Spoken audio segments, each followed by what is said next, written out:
Programa Alto Astral no 14. Entrevista.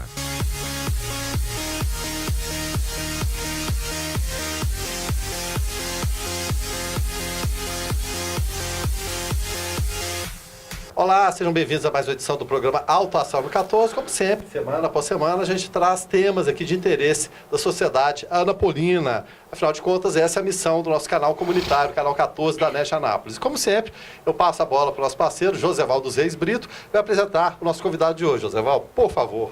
Amigos do 14, que bom mais uma vez estarmos aqui. E quando o Verano fala que a gente sempre quer trazer temas interessantes, o tema de hoje é extremamente interessante. E o meu convidado mais interessante ainda é o primeiro médico advogado que eu tive a oportunidade de ter um contato aqui, meu querido amigo Dr. Jonas. Que bom ter o senhor aqui conosco no Alto Astral no 14. Pô, Zé, uma satisfação muito grande estar aqui no estúdio do 14, junto com o Guilherme, com você, com toda a nossa equipe aqui. Queria antecipadamente agradecer a oportunidade de estar aqui, de poder conversar com os nossos telespectadores. E realmente é um tema de extrema importância, né? É um tema que realmente afeta a todos nós, porque nós, a qualquer momento, podemos estar precisando de realizar uma cirurgia e vamos precisar de um anestesista, né? Então isso é um tema importante. Doutor Jonas e Verano, as pessoas acham que médico ganha muito dinheiro, e ganha mesmo, viu, Verano? Mas acham que é fácil chegar onde o doutor Jonas chegou, onde muitos médicos chegaram. Então eu queria começar o nosso bate-papo com o doutor Jonas fazendo a seguinte pergunta. Qual o caminho que o senhor trilhou para chegar lá? Porque as pessoas acham que é simples, né? 5, 6 anos de faculdade, mais 2, 3, 4 de especialização. As pessoas acham que essa coisa é simples, não é? Ô Joseval, veja bem, inicialmente você fez uma consideração financeira que realmente eu não concordo, porque... Já vai ao lado do advogado, né? É uma consideração financeira que eu não considero, porque é o seguinte, que eu acho que aquele que quer ganhar dinheiro, que quer ficar rico, não vai estudar medicina, não é? Vai fazer um curso de bolsa de valores, vai fazer aplicações financeiras, vai fazer qualquer outra coisa, menos ser médico, não é? Então, a medicina é uma profissão realmente que Deus deixou para aqueles, não diria que escolhidos, mas que vocacionados, que se dedicam sua vida ao bem-estar e à segurança do próximo. Basicamente isso, né? A gente estuda a cada dia e busca se melhorar a cada dia, por você ser um profissional cada vez melhor, mas não por vaidade pessoal, jamais, né? Você faz tudo isso, esforça, estuda e está presente aqui e ali, no sentido de você poder oferecer bons serviços àquelas pessoas que te procuram, né? Poder transferir confiança, passar confiança e na prática realmente prestar um serviço que possa ser de confiança para o paciente. Uma curiosidade aqui, veio primeiro o lado advogado ou o lado médico nessa história aí? Não, na realidade, a situação que você fala com relação as duas coisas é interessante. O exercício da medicina está extremamente ligado com a questão do direito, né? E isso é coisa do mundo da anestesia, são coisas que estão muito entrelaçadas à questão da responsabilidade médica. Porque tudo que você faz, você tem uma responsabilidade civil pelos seus atos, né? Então, na realidade, você não deve tanto se preocupar com a questão da juridicidade. Você deve se preocupar pela sua correção, na sua atuação e tal, e estar realmente preparado, né? A formação primeiro foi como médico, né? Sim, sem dúvida. A curiosidade da senhora até essa. Tá. Eu tive a oportunidade de estudar Direito na nossa querida faculdade evangélica, né? Na época... faculdade, antiga FADA, eu tinha da FADA e tal. E eu comecei, quando eu cheguei aqui, eu já era médico, tinha feito residência lá no Hospital de Base, vim para a Força Aérea Brasileira, e aqui chegando não tinha muita coisa para fazer à noite, e eu digo, eu vou estudar administração de empresa. A administração era uma coisa fascinante. Mas eu me enganchei lá com a matemática financeira, e ora veja, a matemática financeira é uma das coisas que dá dinheiro. Mas eu não consegui aprender a matemática financeira, E resolvi me transferir lá para o direito. E lá as coisas fluíram de maneira muito rápida. Mas eu colei grau, graças a Deus, fiz grandes amigos, né, grandes colegas e amigos realmente que a gente completou lá. Mas eu fiquei, a nossa cachaça, como se diz, com relação à anestesia, é aquilo que realmente nos completa e nos satisfaz e nos realiza como profissional e ser humano. Então eu fiquei só como anestesista mesmo. Jonas, e o que é e para que serve essa anestesia, doutor Jonas? Bem, o que é e para que serve? Bem, o processo da anestesia é basicamente aqui eu tenho que fazer uma certa diferença e fazer uma certa diferenciação na anestesia geral, que é aquela anestesia que você anestesia praticamente o corpo todo, e a anestesia regional, que você anestesia só uma parte do corpo. Você vai anestesiar um braço, vai anestesiar uma perna. E o que é esse processo? Na anestesia geral, você se utiliza de drogas que ela age tanto a nível da medula quanto a nível do sistema nervoso central, no sentido de você neutralizar a transmissão da dor. Porque nós temos receptores próprios na pele e nas estruturas internas, que elas são especializadas pela evolução do organismo há milhões e milhões de anos, na condução do estímulo doloroso. Então elas são específicas nesse tipo de função. Então, no que diz respeito à anestesia geral, são drogas que atuam tanto a nível da medula quanto a nível do sistema nervoso central. Esse é basicamente o processo de anestesia. Na anestesia geral, nós utilizamos anestésicos gerais, que são utilizados geralmente na veia. E na anestesia regional, nós utilizamos as anestesias sobre a coluna vertebral, que são chamadas anestesias espinhais, que o público realmente conhece geralmente como RAC, né? RAC ou peridural. E também os bloqueios que são realizados sobre os membros, né? Se você tiver uma fratura do membro superior, por exemplo, está jogando bola, caiu, teve uma fratura de punho, você geralmente não precisa tomar anestesia geral. Você vai ter um plexo braquial, que é responsável pela inervação do membro superior, e você vai, com uma determinada técnica, coloca o anestésico local naquela região e você bloqueia a transmissão da dor, permitindo que o cirurgião possa operar naquela área sem...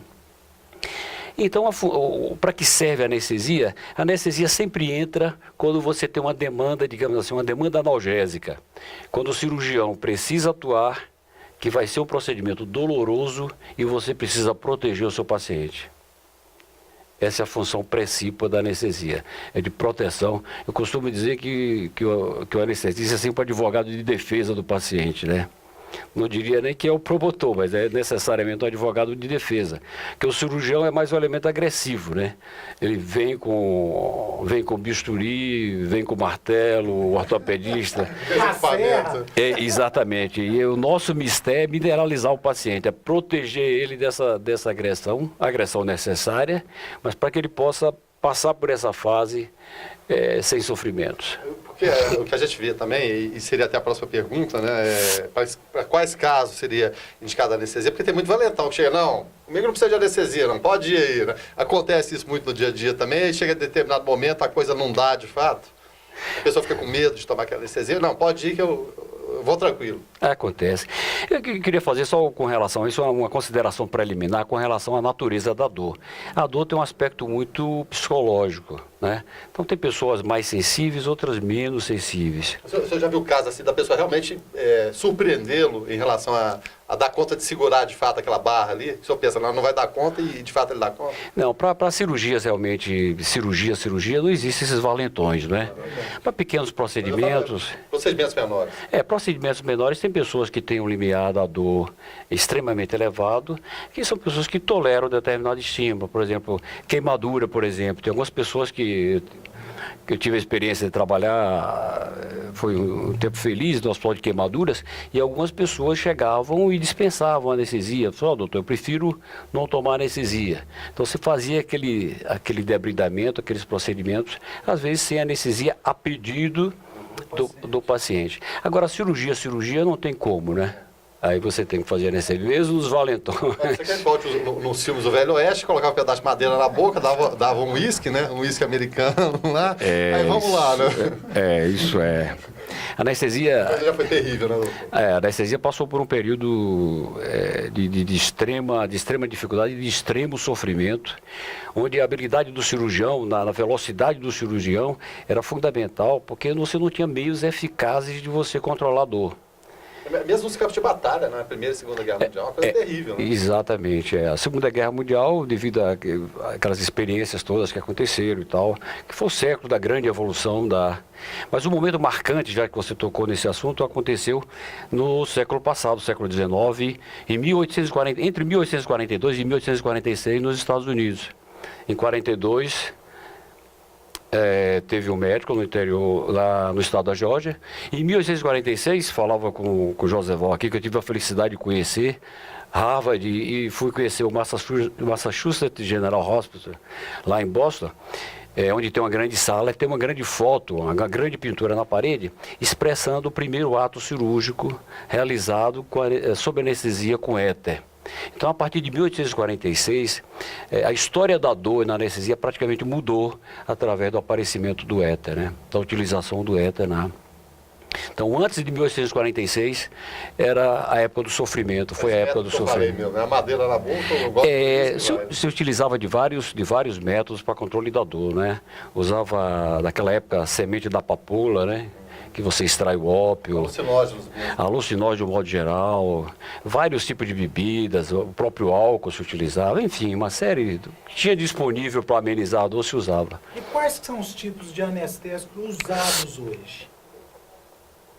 Para anestesia geral, nós utilizamos os anestésicos gerais, né? Alguns anestésicos gerais são utilizados na veia, a maioria são utilizados na veia, e outros são utilizados por via inalatória, por via respiratória.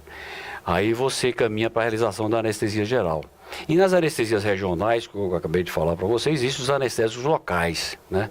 Que são grupos de fármacos, grupos de drogas, que são específicos para... tem essa função do bloqueio da transmissão da dor. Verano, uma pergunta que essa não quer calar nunca quando a gente faz um bate-papo com o anestesista igual o Dr. Jonas. Por que as pessoas têm tanto medo da bendita da anestesia, Dr.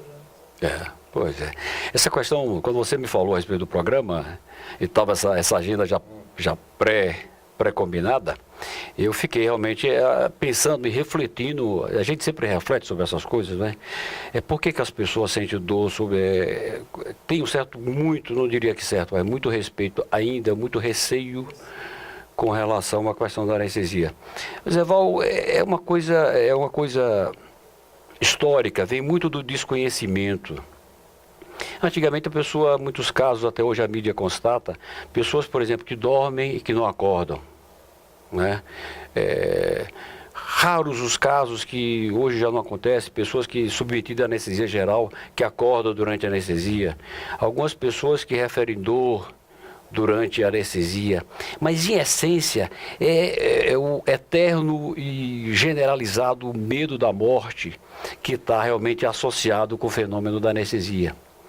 Porque o sono anestésico é o sono que se aproxima, digamos assim, que se assemelha para o leigo com a morte, ou seja, dormir... Eu morri 3 vezes já, então.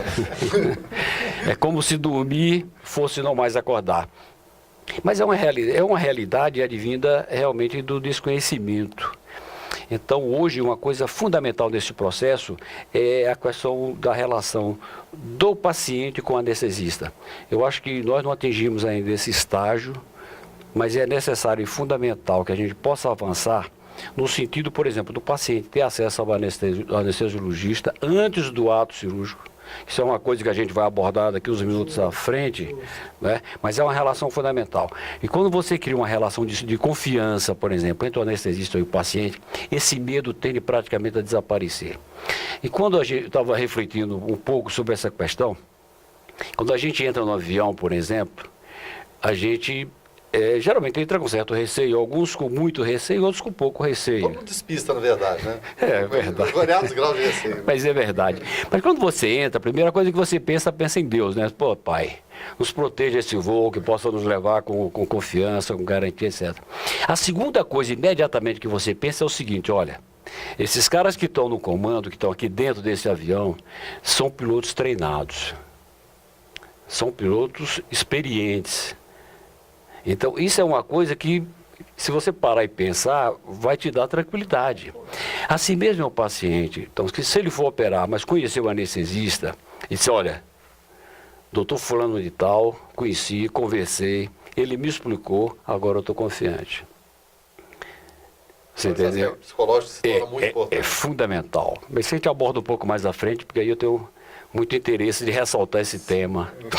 Aí nós vamos chegar lá. Isso. É extremamente interessante. Eu que estou no dia a dia, vejo quão essa abordagem antes, consulta pré-anestésica, tem feito diferença no ambiente hospitalar.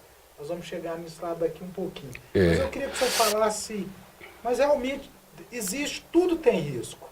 Na questão da anestesia também existe alguns riscos, não existe? Existe.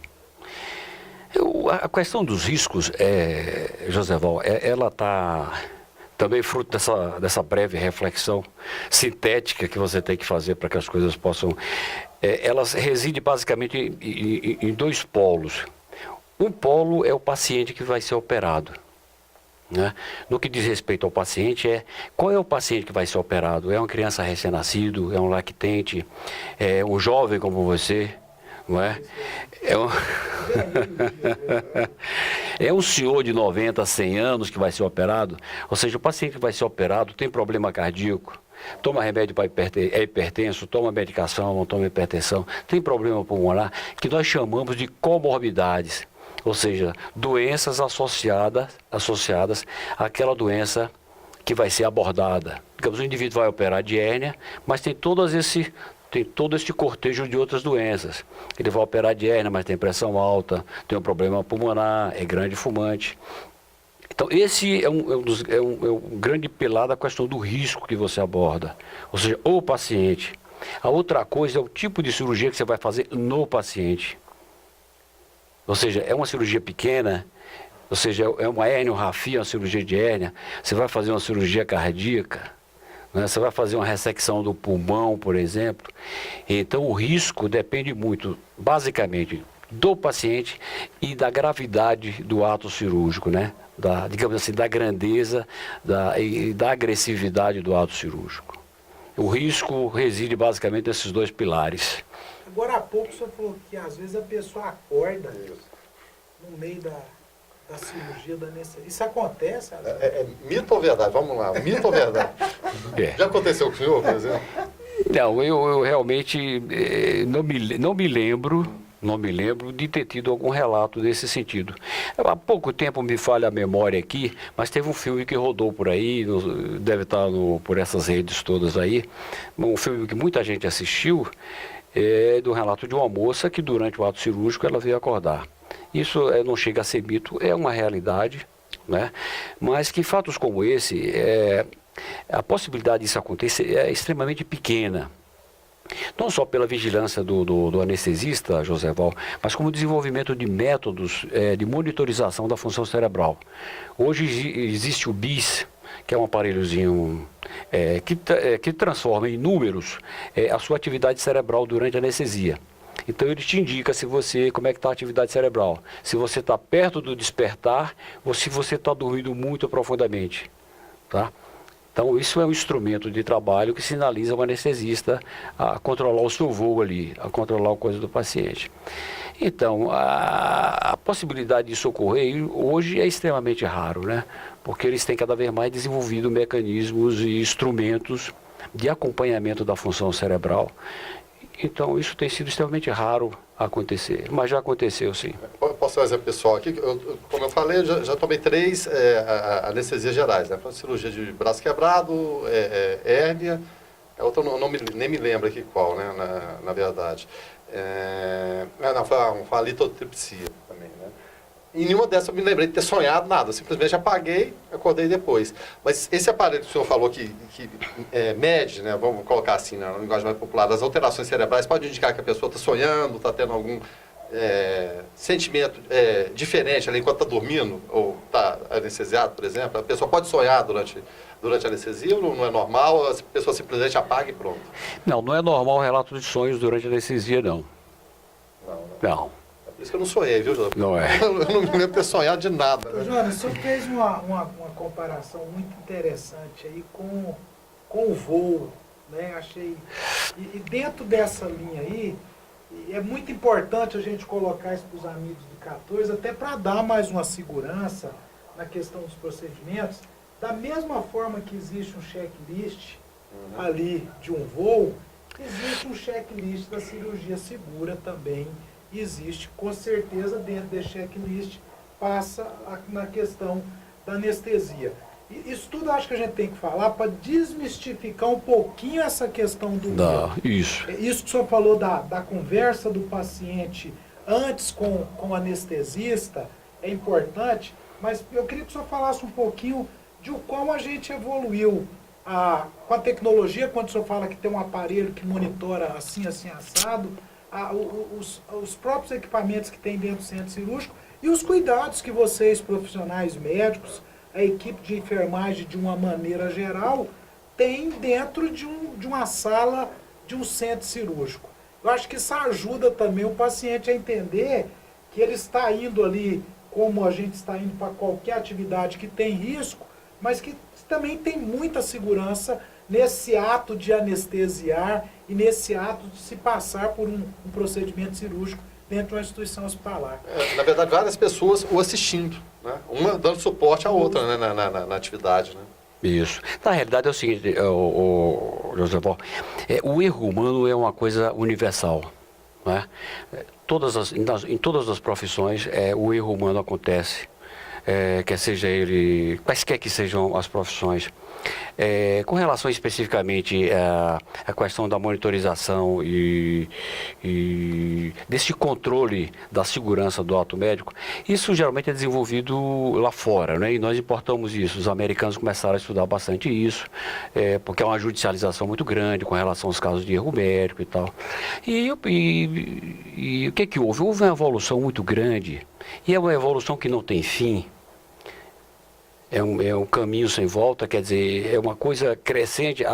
O caminho para se buscar a segurança máxima, ele vai haver sempre. Nós não vamos estar aqui, os nossos sucessores, aqueles que vão me suceder, a sociedade de anestesia, do modo geral, e a sociedade de cirurgia vão sempre estar trabalhando no sentido de aprimorar e de transformar o ato anestésico cirúrgico num ato cada vez mais seguro para os pacientes, cercando de certa forma e minimizando cada vez mais as consequências do erro médico. Então hoje nós temos o checklist cirúrgico, que você tem a participação do anestesista, que você tem, é o que eles chamam de teamwork, é o trabalho de equipe. O anestesista participa, o cirurgião participa, as enfermeiras participam, todo no sentido de trazer a segurança para o paciente. É o checklist que você falou, né? Então, você tem um checklist na aviação, o piloto jamais decola, ele fica parado ali 30 minutos, paradinho ali na coisa, checando tudo. E nós também já começamos a fazer essa coisa. Antes de você fazer anestesia, você checa a cirurgia, checa o nome do paciente, o local da cirurgia, enfim.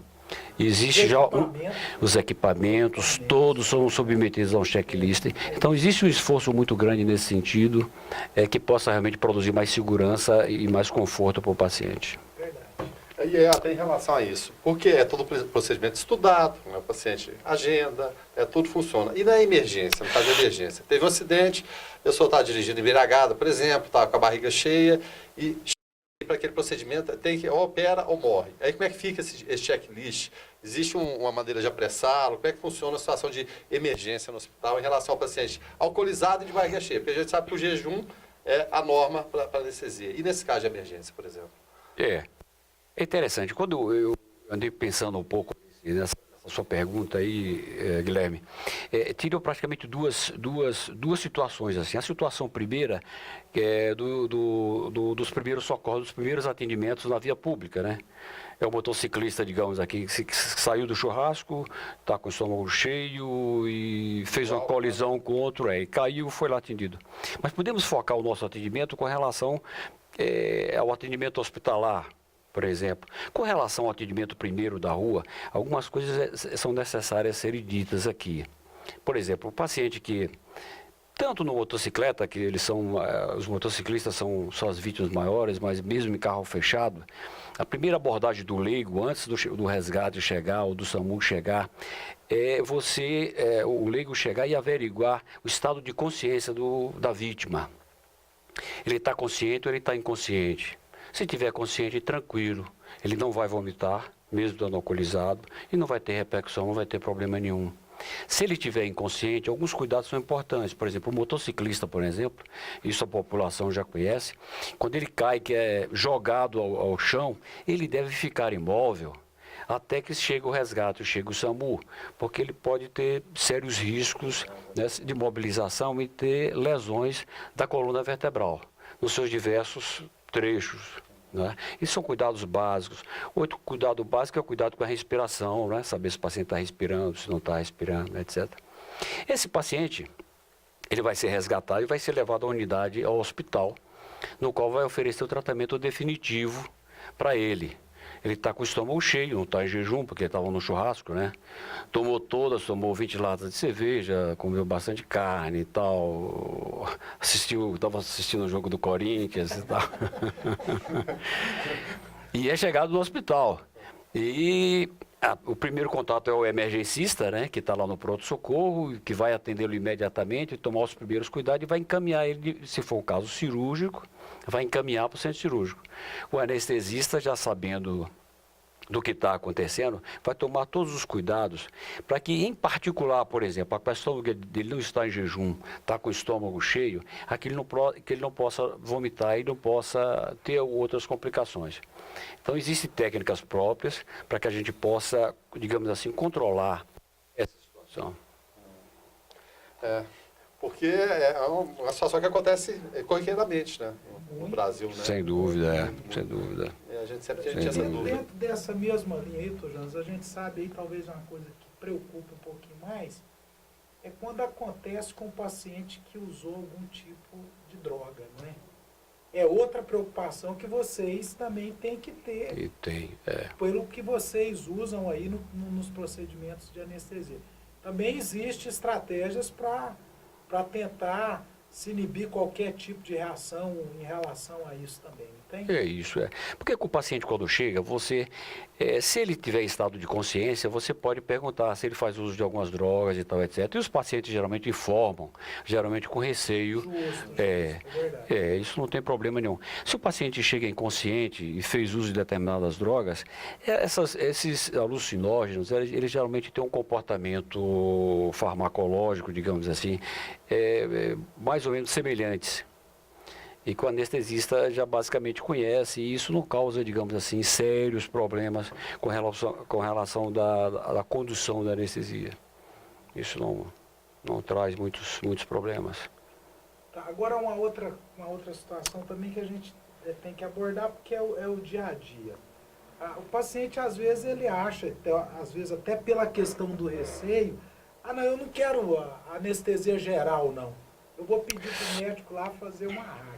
Mas é o que o senhor explicou antes, né? A escolha não é muito do paciente, não, né? Essa é uma situação meio conflitiva, que o profissional anestesista, especificamente, precisa ter muito jogo de cintura, porque uma das coisas que o anestesista precisa respeitar, o médico precisa respeitar, é a vontade do paciente. Ele tem que respeitar a vontade do paciente e, na medida do possível, deve satisfazer o desejo do paciente. Mas você não pode, digamos assim, se submeter de forma radical. O paciente ditar as normas, né? Lógico, de jeito nenhum. Você capta o desejo do paciente, analisa a situação do paciente e você vê aquilo que vai ser melhor para o paciente. Esse é que é o fundamental. Com relação a isso, eu andei pensando, às vezes o médico anestesista não quer sair da sua área de conforto. Por exemplo, ele é aquele que só prefere fazer anestesia geral. Aí faz a anestesia geral de forma radical, de forma generalizada. Os outros preferem fazer determinado tipo de... Então, o médico profissional, de um modo geral, ele não tem que se preocupar tanto com a sua zona de conforto, mas tem que se preocupar com a zona de conforto do paciente também. Ou seja, isso querendo dizer o seguinte, que você tem que fazer para o paciente o melhor para ele, mesmo ele não sabendo qual é o melhor para ele. E pode acontecer o contrário também, ser necessário apenas uma anestesia local e falar, não, eu quero geral, eu quero apagar. Também é normal?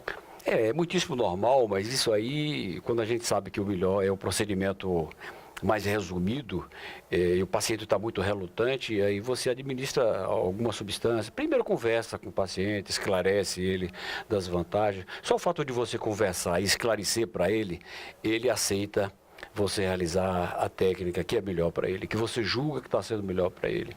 Doutor Jonas, o porquê do jejum? O jejum é fundamental porque no ato da anestesia, tanto a anestesia geral quanto qualquer outro tipo de anestesia, há a possibilidade do paciente vomitar, de haver o vômito, né? Então eles estabeleceram uma escala, a depender do grau da composição do alimento, eles estabeleceram um tempo que você pode ingerir o alimento antes do ato cirúrgico, que você vai chegar para mais ou menos com o estômago praticamente vazio. Por exemplo, o leite materno aqui, que essa é uma questão muito importante. Praticamente varia um pouco, mas de 3 a 4 horas depois da mamada, o estômago da criança está praticamente vazio. Então, depois da terceira hora, você pode anestesiar um recém-nascido, um lactente que está mamando no peito, leite materno, sem dificuldade nenhuma. Se o leite for leite artificial, isso já vai para de 3, você vai para 5 horas. Porque é um alimento que tem uma digestibilidade maior, né? A composição proteica é um pouco maior. Se o indivíduo fez uma refeição completa, por exemplo, com bastante gordura, com proteína e tal, você sobe isso aí para mais 1 hora, vai para mais 6 horas. Mas o que a gente vê aqui com relação, já que você falou na questão do jejum, são os tempos de jejum muito prolongados. É o paciente que se interna no hospital de manhã, não tomou café de manhã cedo e só vai ser operado 4 horas da tarde. Então ele fez a última refeição, digamos, 8 horas da noite e vai ser operado 4 horas da tarde. Quase 24 horas. Quase 24 horas. E aí, no caso, vai dar 20 horas de jejum. Eu já fiquei nessa situação. Isso é uma coisa... Pode prejudicar o paciente? Pode prejudicar o paciente. Existe um movimento europeu, que é o ERAS, que eles acham o seguinte, e uma das coisas fundamentais é a vigilância com relação ao jejum, que o jejum prolongado, ele deixa a condição orgânica do indivíduo no estado de desequilíbrio. Desequilíbrio hidrostático, desequilíbrio eletrolítico, ou seja, o indivíduo não chega em condições ótimas para a cirurgia. E o organismo vai buscar energia, né? Exatamente. E esse estado de desequilíbrio tem repercussões no pós-operatório. Então, hoje se observa aí nas instituições o respeito assim, muito estrito com relação ao tempo de jejum. Vou Isso é pegar uma um coisa exemplo aqui. Eu fiquei entre jejum 10 da manhã, fui operado 8 da noite, aí só fui voltar a me alimentar no outro dia, 8 da manhã. Foram 22 horas. Sem água nem alimento. Absolutamente. A água que você está citando, por exemplo, qualquer paciente que vai fazer cirurgia, por uma questão de segurança, pode tomar um copo de água 2 horas antes da cirurgia, sem problema nenhum. Porque a absorção da água é muito rápida do estômago. Ainda mais no organismo, ele está muito tempo sem água, né? Ela some ali. Eu costumo dar para o paciente, às vezes o paciente que é acostumado a tomar café, aí fala assim, doutor, estou aqui sofrendo, eu vou ali buscar um cafezinho para a senhora. Mas aí o café eu dou só para matar mesmo o desejo, né? Molha aqui a boca do cara. Outra curiosidade, o senhor estava falando de grávida, em relação à anestesia de uma mulher grávida, para uma situação de emergência que a gente estava falando. A mesma anestesia para a grávida, ela vale para o bebê que está no útero dela também?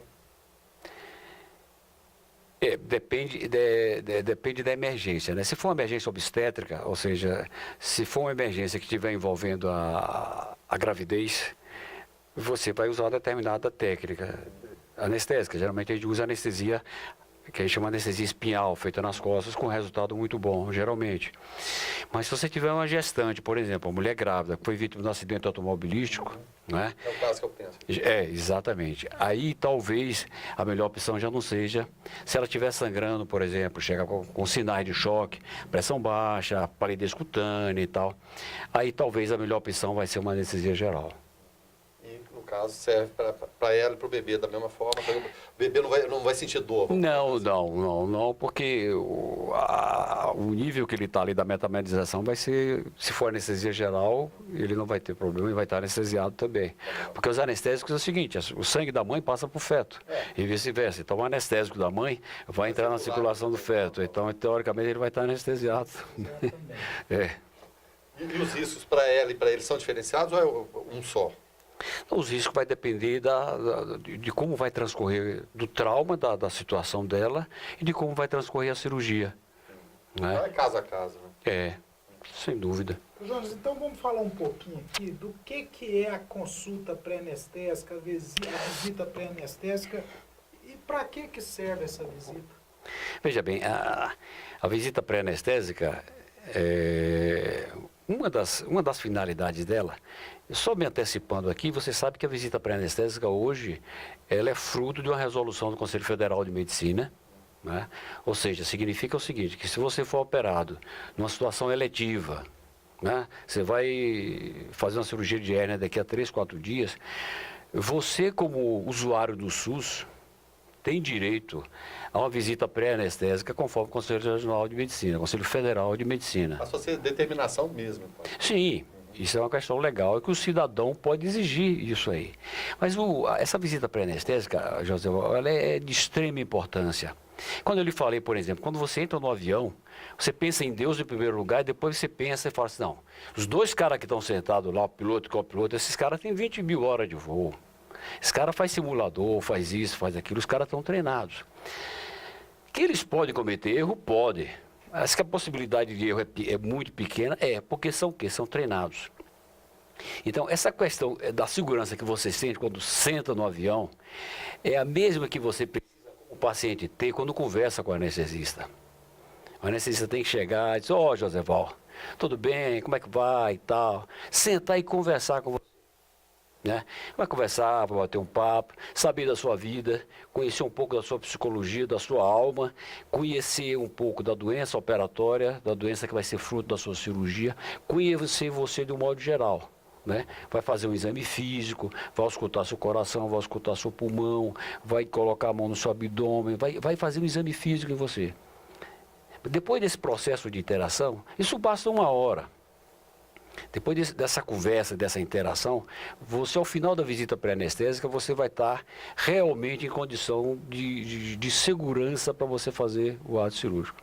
Existe uma coisa que eu queria fazer referência, que é uma coisa que eu leio, estudo muito, sou apaixonado, é a questão da via aérea. A questão da via aérea, da década de 80, eu sempre falo isso, é meio obsessivo, os americanos fizeram um levantamento a respeito dos processos que envolvia anestesistas. E eles verificaram o seguinte, que em média 70% dos processos estavam relacionados com a questão do controle da via aérea. São os pacientes que vão para o ato cirúrgico, mas que oferecem sérias dificuldades para o controle da via aérea, que a gente chama de via aérea difícil, que hoje é motivo de estudo e sai dos Estados Unidos e vai para o mundo inteiro.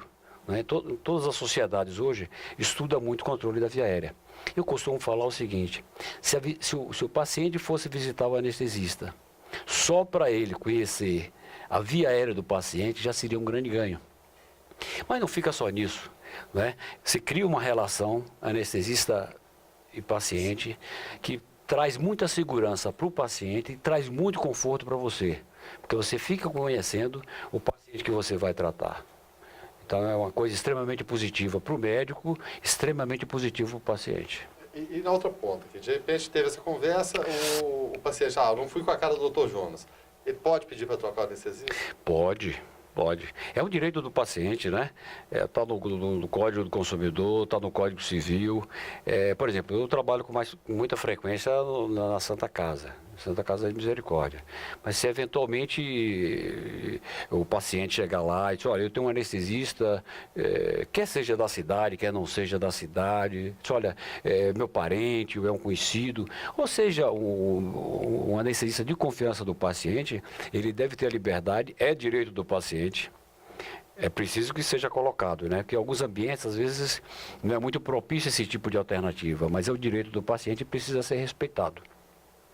Naturalmente que se o anestesista sai do seu habitat de trabalho e vai para outro local, isso todos nós sabemos. É dever dele fazer uma visita prévia para checar, fazer o checklist do ambiente que ele vai realizar aquele ato. Saber se a instituição hospitalar oferece condições de segurança para o paciente, não é? Saber se tem as medicações que ele pretende utilizar no paciente, enfim, isso é uma coisa prévia que ele tem que se antecipar, visitar, naturalmente conversar com os colegas, digo, olha, vou vir aqui fazer uma anestesia do José Val, porque eu sou muito amigo dele e tal. Então hoje aqui em Anápolis especificamente existe ambiente para isso e é perfeitamente possível você escolher seu anestesista. Não, mas eu escolheria o senhor, viu, doutor? A próxima vez você... Muito obrigado. Eu faria o máximo para corresponder à sua expectativa. Às vezes na visita pré-anestésica define-se a técnica a ser usada no bate-papo com o paciente. Ah, com certeza. Né? Uma das coisas que você extrai da visita pré-anestésica é digamos assim, a seleção da técnica que você vai usar no paciente. Ou seja, do conhecimento do paciente, você vai extrair a técnica de anestesia que você vai utilizar para ele. Que seria melhor para o paciente, a partir da interação, do conhecimento do paciente. E esse também é o momento de entender se o paciente tem algum tipo de alergia, algum medicamento, alguma coisa também. É um capítulo fundamental, importante, a questão das alergias, né? Pesquisa das alergias e tal. Isso é uma coisa já tão treinadas que já faz parte do checklist que você falou. Então, os pacientes quando chegam nos nossos hospitais eu falo de Anápolis, do modo geral, porque já todos os hospitais, graças, já tem essa técnica. A gente percebe que a técnica de enfermagem, antes do anestesista perguntar, ela já pergunta, o senhor tem alergia com remédio, tal, isso, aquilo, tal? Então, esse já é uma coisa assim, está muito em foco, a gente sempre está muito preocupado, porque as reações anafiláticas, as reações alérgicas, elas realmente existem. Eu já adianto para o senhor que eu não tenho alergia a nada, viu? Ótimo, então... Vou fazer uma propaganda aqui, Montila com Coca-Cola. Rapaz, aqui me dá uma alergia, eu vou ficar todo embolado, mas nunca mais tomei. Agora o resto é tranquilo. Então você não vai usar, não. Vou escolher outra combinação para você, eu então. vou alcoolizar também. Pacientes, o senhor falou das comorbidades aí, mas com pressão alta, com algumas situações, cuidados diferentes, né? Sim, sem dúvida. Diabetes também, né? Diabetes. Os pacientes que têm, antigamente, Josval, a medicina tem muito de modismo, né? Antigamente, por exemplo, não se utilizava medicação nenhuma. Mas com o passar do tempo, os estudos mostrando e tal, os pacientes hipertensos hoje, eles devem tomar medicação para hipertensão até na manhã da cirurgia. Então o paciente vai fazer a cirurgia às 9 horas da manhã, mas se ele costuma tomar o medicamento às 7 horas da manhã, ele deve tomar a medicação para pressão arterial. Se ele é um paciente diabético e toma a medicação às 7 horas deve tomar também a medicação sem problema nenhum. Né? Tem que tomar cuidado com relação ao diabetes com a questão da insulina, porque a insulina ele tem que conjugar o tempo de jejum com a alimentação. Né? Porque ele não pode tomar insulina sem comer, senão ele vai fazer baixa da glicemia. Então os pacientes diabéticos, preferencialmente, eles devem ser operados no período da manhã, para lhes dar mais conforto, né? Jonas, acontece, é raro, mas acontece, a gente tem que estar colocando isso aqui para os nossos amigos do 14, e nós que vivemos o ambiente hospitalar todos os dias, às vezes a gente vê casos que o anestesista não deixa entrar o paciente para um determinado procedimento cirúrgico, que tem pacientes que entram num estado de nervosismo, estresse, né? De estresse também. Então, agora mesmo, recentemente, no caso do administrador, ele não entende, escuta, mas o paciente entrou para o centro cirúrgico, foi monitorado, colocou seus eletrodos, gastou isso, aquilo e suspendeu a cirurgia. Volta aí já é trás, o lado gestão financeira administrativa. Mas eu só estou tocando nisso aqui porque, em nome da segurança do paciente, às vezes deixa para amanhã ou deixa-se para outro dia, não é isso? Você fala com relação ao adiamento da cirurgia? Ao adiamento das cirurgias pelo estado do paciente. Eu vejo que o anestesista envolve muito nisso, né? Ele chama o cirurgião e diz, opa, peraí, talvez não é o momento, não é isso? A questão financeira, ela existe, Joséval, mas a questão da segurança do paciente, como você sabe, é o mais importante. Mas sabe o que acontece? Quando você realiza a visita pré-anestésica, a possibilidade de você ter protelação da cirurgia é extremamente pequena. Aí é onde eu queria chegar. Exatamente. Hoje esse número tem diminuído muito, por isso que nós, como administradores, já olhando também essa questão do lado financeiro da coisa, a gente vê o quão é importante a visita pré-anestésica, a consulta pré-anestésica. É raro o caso de uma cirurgia ser adiada. A gente tinha mais isso antes. Não é? Veja bem, você administrador sabe que o adiamento de uma cirurgia causa um prejuízo financeiro muito grande. E um prejuízo emocional e psicológico para o paciente e para a família do paciente. Porque você vai operar, por exemplo, a preocupação dos irmãos, da família do modo geral, há toda uma preparação. Se você trabalha, você tem que pedir dispensa no seu trabalho, ocupa um leito hospitalar. Aí chega no centro cirúrgico, você fala, ó, sua pressão está muito alta, infelizmente nós não vamos fazer sua cirurgia. Então, nós tivemos um prejuízo, tivemos uma perda com isso. Quando você realiza a visita pré-anestésica, você diminui muito a chance de você ter o adiamento de uma cirurgia. Valeu, vamos montar a placa ali dos 45. Dos 45? Estamos nos acréscimos. Prorrogação. Prorrogação, né? Bom, uma pergunta interessante aqui também, né, que a gente selecionou, é a questão hereditária. Influencia também na anestesia? Meu pai tem certo tipo de problema, pode ter comigo também? A questão hereditária. Ah, sim, é. Nós temos uma doença que é uma doença extremamente emblemática, que se chama hipertermia maligna. Traduz. Bem, hipertermia quer dizer temperatura elevada e de natureza maligna. Imagina, puseram esse nome, até hoje ficou hipertermia maligna. Hipertermia vai maligna. É o paciente que é submetido à anestesia, né? Ele é anestesiado e subitamente começa a elevar a temperatura dele. É estado febril mesmo? Vai a 39, 40, 41 graus e juntamente com a temperatura, geralmente ele vai desenvolver sudorese, excesso de suor, vai ter aumento da pressão arterial. A quantidade do CO2 expirado é muito aumentado porque ele entra num processo de hipermetabolismo. Devido à temperatura, sobe a temperatura, sobe o metabolismo do cidadão. Ele produz mais CO2. Mas essa é uma situação extremamente rara. Acontece em adultos de 1 para 35 mil e de um caso para 40 mil. Eu me lembro que há mais ou menos uns 15, 20 anos, uns 15 anos, eu estava muito preocupado com isso. E conversando com alguns colegas, os colegas me tiraram isso da cabeça. Mas isso é um caso para 30 mil, mas isso é um caso para 40 mil. Eu disse, mas um caso é sempre um caso. É o Joseval aqui que está com hipertermia maligna. E a gente não tinha a droga em Anápolis. Veja bem, se você tivesse um caso naquela época, você ia ter que pedir essa medicação em Goiânia. O prognóstico da doença depende do tempo que você utiliza a droga, né? Infelizmente eu pequei, passei alguns anos e deixei essa questão de ir. E depois, conversando com o pessoal da Cristália, que é o fabricante no Brasil da medicação, eu virei para ele e falei, não dá mais para Anápolis ficar sem essa medicação. Nós precisamos ter para usar, pronto. Joseval é testemunha disso, quando ele ligou para mim e falou assim, olha, eu falei para ele, ele digo, é a medicação barata, né? Que custe 2, 3, 5 mil reais, não tem preço para você salvaguardar uma vida. E é uma droga de muito alta eficácia. Se você fizer o diagnóstico de hipertermia maligna e usar, você vai ter 80% de chance de salvar o paciente. Então hoje nós temos, né, essa medicação. Os colegas anestesistas de Anápolis todos sabem que nós temos em depósito lá. Hoje já me lembrei, vou checar essa semana o prazo de validade, porque você liga para o laboratório e ele vem e troca o estoque. Entendeu? Eles pegam o estoque e te dão um estoque novo. Você paga uma quantia qualquer e eles te repõem o estoque. Aqui no Hospital Evangélico precisou, está disponível. Santa Casa precisou, todos os hospitais.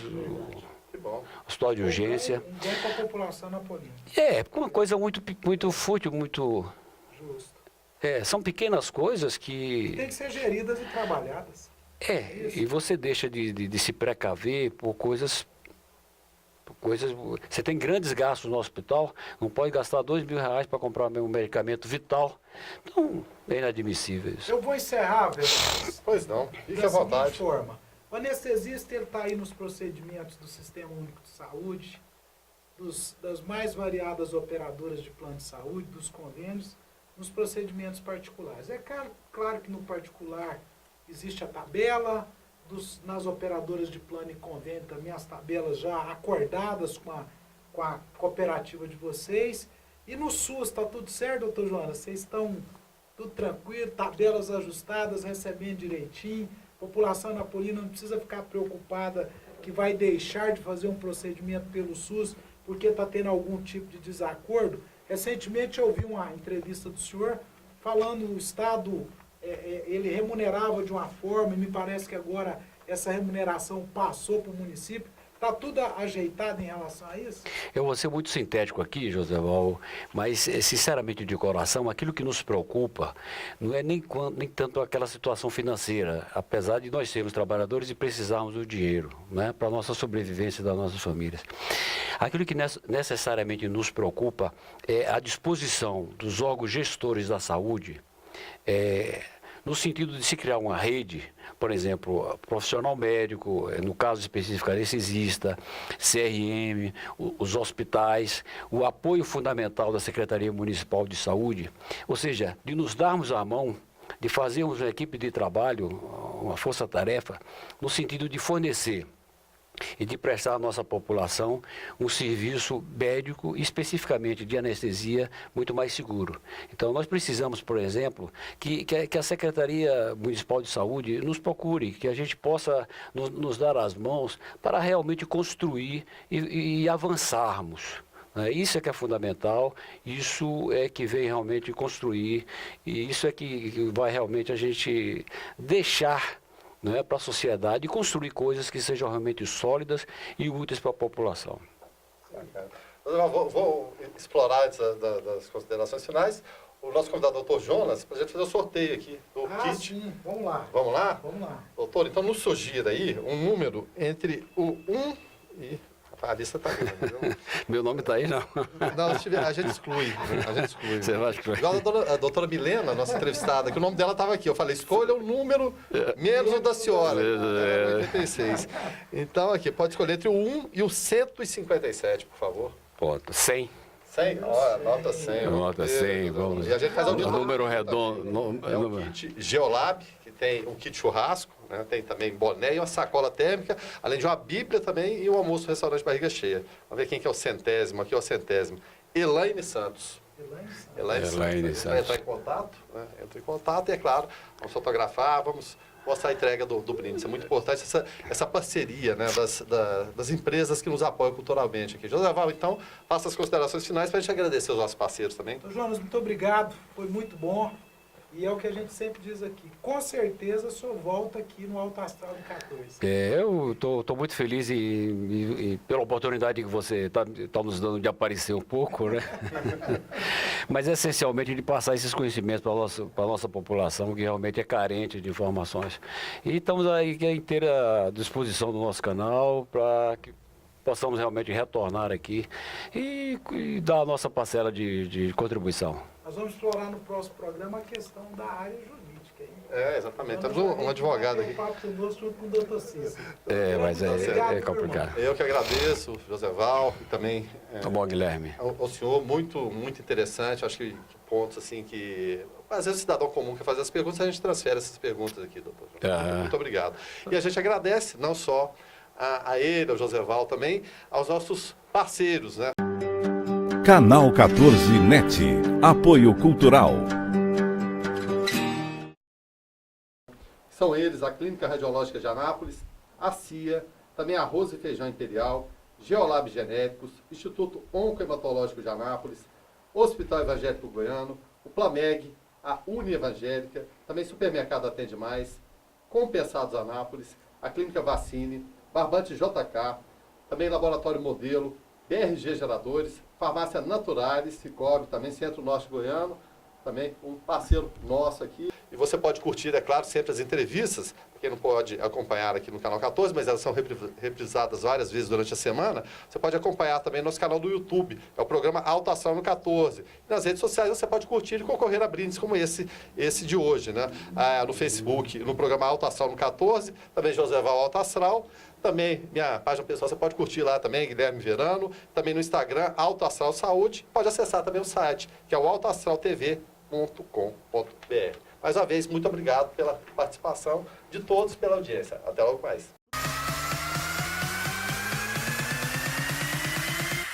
Programa Alto Astral no 14. Entrevista.